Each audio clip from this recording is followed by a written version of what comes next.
अपना घर जा तो रही हो पूरे 15 साल बाद, पर याद रखना अब वह तुम्हारे भाई का घर है।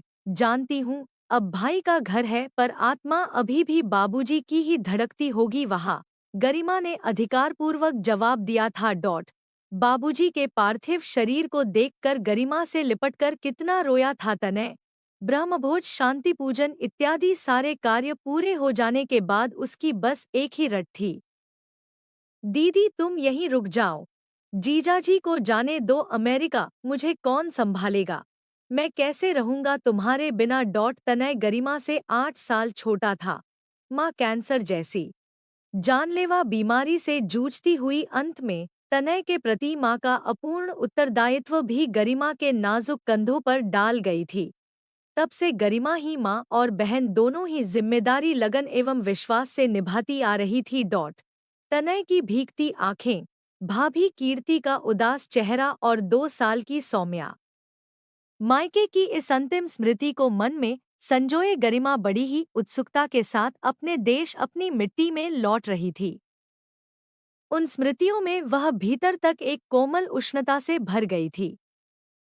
जानती थी इस बार काफी कुछ बदला मिलेगा। सौम्या अब तो पूरे 17 साल की हो गई होगी। कैसे सौम्या ने उसकी साड़ी का पल्लू अपनी नन्ही सी मुट्ठी में दबा लिया था जब वह नीलेश के साथ अपने सारे आत्मीय संबंधों से दूर अमेरिका जा रही थी, और यहाँ आकर घर गृहस्थी में उलझती हुई ऐश्वर्य के जुगनुओं की चमक को मुट्ठी में भरते भरते पूरे 15 साल रेत के समान हाथों से कब फिसल गए, पता ही नहीं चला। सच है, जड़े तो आज भी यही है, उसकी कोई अंतर नहीं था इस वक्त उसमें और 18 बरस की अल्हड़ सी लड़की में। अपने मन में उठ रही खुशी के भावातिरेक पर विराम लगाते हुए गरिमा ने कुछ देर आंखें मूंद ली थी। हवाई अड्डे पर उतरते ही न जाने क्यों उसकी आंखें भर आई थी। तनय को सामने पाते ही कुछ कह भी पाएगी या लिपटकर रो ही देगी। दीदी मैं बाहर ही मिलूंगा, याद आते ही गरिमा तेज कदमों से अपनी ट्रॉली लिए भीड़ में तनय को ढूंढने लगी। आप गरिमा दीदी है ना? जी आप, मैं तनय साहब का ड्राइवर हूँ, आपको लेने आया हूँ। साहब एक जरूरी काम के चलते नहीं आ पाए। अनायास ही गरिमा के चेहरे पर खामोशी की अनचाही सी परत जम गई।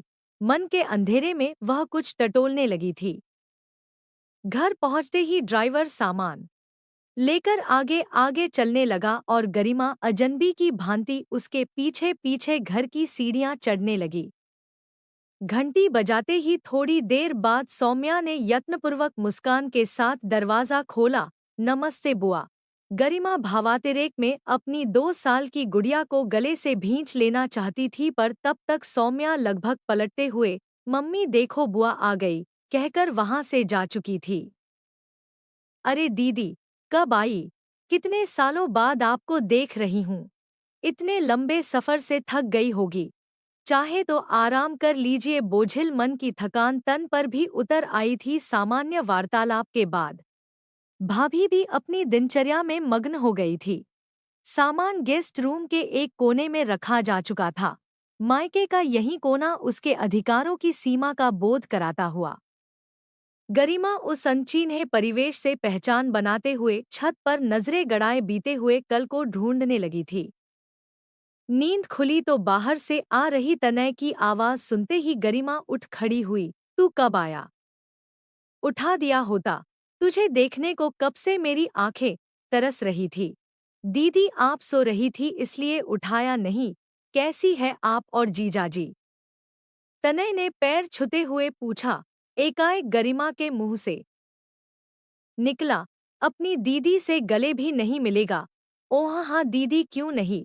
एक झिझक असहजता सी महसूस हुई थी गरिमा को उस आलिंगन में। यह कैसा मिलन था? मिलने की औपचारिकता भर निभाई थी तनय ने। न कोई शिकायत और न लाड़ दुलार। कितनी बातें करना चाहती थी, इन 15 सालों का सुख दुख बांटना चाहती थी। भाई था पर शायद वह नहीं था। गरिमा ने शायद समय के उसी ताने बाने में स्वयं को कैद कर लिया था जिस वक्त उसने यह देश छोड़ा था। क्या तभी उसका मायका भी छूट गया था? शायद गरिमा उन्हीं पुरानेपन, उन्हीं बिछड़े सुखों की तलाश में लौटी। थी। 4 दिन हो चले थे गरिमा को आए, पर न तो दिन ही बीत रहे थे और न रातें। वह अपने मन के विरुद्ध तर्कों का साथ नहीं दे पा रही थी। आखिर वह क्या ढूंढने आई थी इन रिश्तों में? उसने इन सारे सवालों के ऊपर दरवाजे भिड़ा दिए थे। भाई भाभी अपने अपने काम पर चले जाते थे और सौम्या तो अपनी ही आभासी दुनिया में खोई रहती। अपनी इस बुआ से पूर्णतया अनजान और बेपरवाह। एक दो बार गरिमा गई भी तो 2 मिनट से ज्यादा रुक नहीं पाई। बर्फ से भी ज्यादा ठंडापन लगा था उस कमरे में। इस तथाकथित गलती के बाद पूरी तरह ढाल दिए गए उन दरवाजों ने गरिमा के यूं ही चले जाने पर अब प्रश्न चिन्ह लगा दिया था। गरिमा को लगा वह तो इन दरवाजों के बाहर कब की खड़ी कर दी गई है, जिधर भी जाती फिर लौटकर अपने को वहीं खड़ा पाती है। देखते ही देखते हल्की सी सांस उसके सीने से निकल गई। कुछ सोचकर, बस यूं ही 1 महीना, अब वहां तुम्हारे बाबूजी नहीं बैठे हैं। महीना करोगी क्या? शादी के बाद बेटी बहनें मेहमान ही हो जाती है। भाई की अपनी दुनिया है, पूछता है, यही बहुत है। गरिमा ने नीलेश की बात कहाँ सुनी थी, उसकी तो बस एक ही रट थी, इतने सालों बाद रही हूँ, जब तक मन नहीं भरेगा नहीं आऊंगी। मन तो भर ही आया था गरिमा का। आंखें देख रही थी, दिल महसूस कर रहा था। आज न जाने क्यों उसे माँ बहुत याद आ रही थी। मायका माँ बाबूजी से ही होता है क्या? यूं ही विचारों के बवंडर में बैठे बैठे सोचा, छत पर ही टहल लूं। छत से पहले सीढ़ियां खत्म होते ही उसका कमरा हुआ करता था। अचानक ही अपना कमरा देखने की चाहत लिए पैर स्वतः ही सीढ़ियों की तरफ मुड़ गए। गरिमा ने धीरे से दरवाजे को अंदर की ओर धकेला। धूल की तेज गंध उसके चेहरे को मलती हुई बाहर निकल गई। उसका कमरा स्टोर रूम में तब्दील हो चुका था। गैरजरूरी सामानों से भरा। वह खाली खाली आंखों से ढूंढने लगी उन यादों को, जिसे वह वहां छोड़कर गई थी। टूटी हुई आराम कुर्सी जिस पर बाबूजी को देखने की आदत पड़ चुकी थी, जहां उसकी पढ़ने की मेज थी, वहां पेंट के खाली डिब्बे और भाभी की पुरानी पेटियां रखी थी। उसकी एकमात्र अलमारी के दरवाजों पर उसके होने की लिखावट बुरी तरह से घिच मिट चुकी थी। गरिमा अपने कमरे के बीचों बीच मुश्किल से खड़ी हो पाई थी, तभी ठोकर से एक लिफाफे में ठूंस ढूंढ कर भरी गई उसकी अन्य तस्वीरों के साथ साथ शादी की तस्वीरें भी उसके पैरों के पास आकर बिखर गई थी, जिसे बाबूजी ने, जब तू पास में नहीं होगी तो तुझे इन तस्वीरों में देखकर मन बहला लिया करेंगे, कहते हुए बड़े प्यार से अपने पास रख लिया था। धूल में पड़ी अपनी उन कटी फटी तस्वीरों को देखकर गरिमा के मन पर अवसाद का ऐसा गुबार उठा जो उसकी पूरी चेतना पर छा गया। तभी उसकी नज़र कोने में रखी माँ बाबूजी की तस्वीर पर पड़ी, जिसके इर्द गिर्द जालों का एक अदृश्य जाल सा बन चुका था।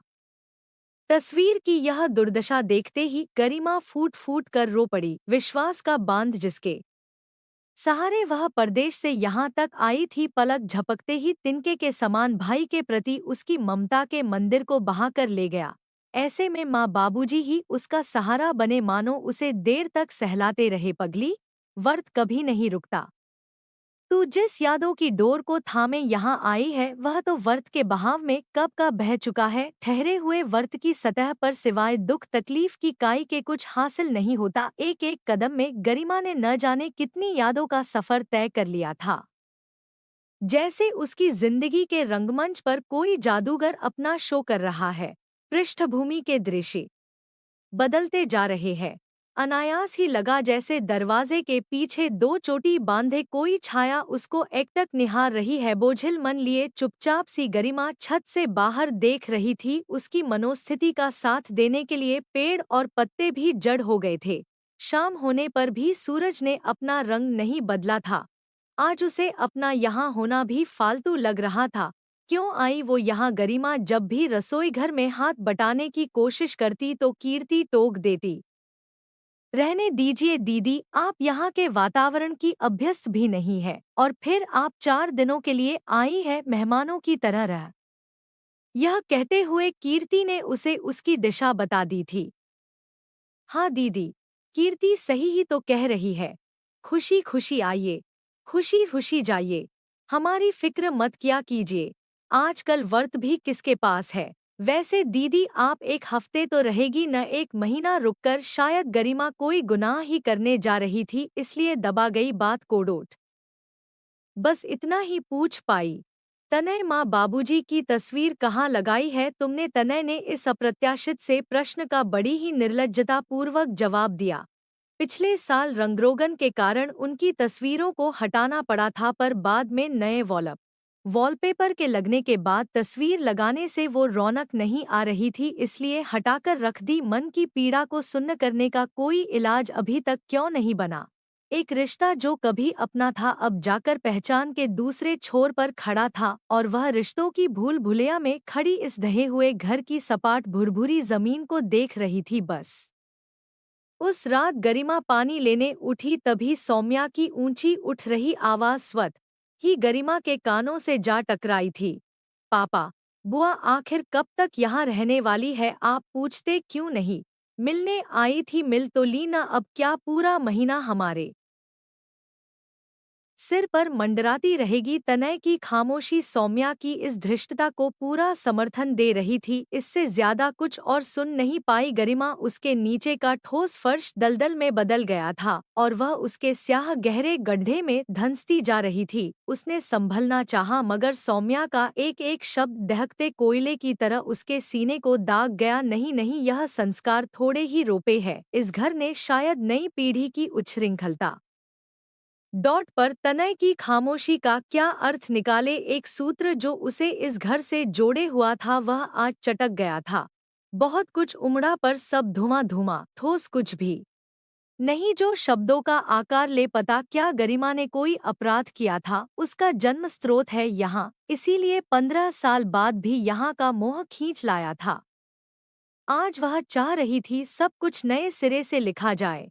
पीछे छूटा वर्त आकर हाथ पकड़ ले, पर गरिमा लौट आई वर्त की तार तार हुई रस्सी पर सरक कर अपने वर्तमान में। वह वर्तमान जिसके भविष्य पर अब मूल्यों की उतरन भर बची है। सब कुछ इतनी जल्दी घटित हो गया था कि उसे संभलने की चेतना न रही। इस घर को अब उसकी जरूरत नहीं थी। काटे जाने की पीड़ा अब गरिमा को बर्दाश्त नहीं हो रही थी। तड़पकर उसने नीलेश को फोन किया। नीलेश के फोन उठाते ही गरिमा की आवाज रुंध गई थी और आंसू छलछला उठे थे। नीलेश उसकी खामोशी को पढ़ चुके थे। मैं कल वापसी की टिकट करवा रहा हूँ, मुक्त कर दो स्वयं को और उन सबको भी अपनी इन यादों से। चली आओ अपने घर जो तुम्हारी राह देख रहा है। लौटती हूँ।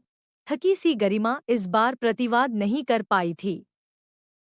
सामान पैक करते वक्त माँ बाबूजी की तस्वीर को भीगे मन से कुछ पल यूं ही निहारती रही। डॉट जिनसे वह आज तक बंधी थी, इस मिट्टी से, भाई से और अपनी जड़ों से, उन्हें अब अपने साथ ही ले जा रही थी। अपने घर, उन्हें अब अपन बेजान संबंधों की खोखली जड़ों से बहुत दूर जा रही थी। अगर आपको हमारी कहानी पसंद आए हो तो लाइक करें, शेयर करें, सब्सक्राइब करें दूसरी कहानी के लिए।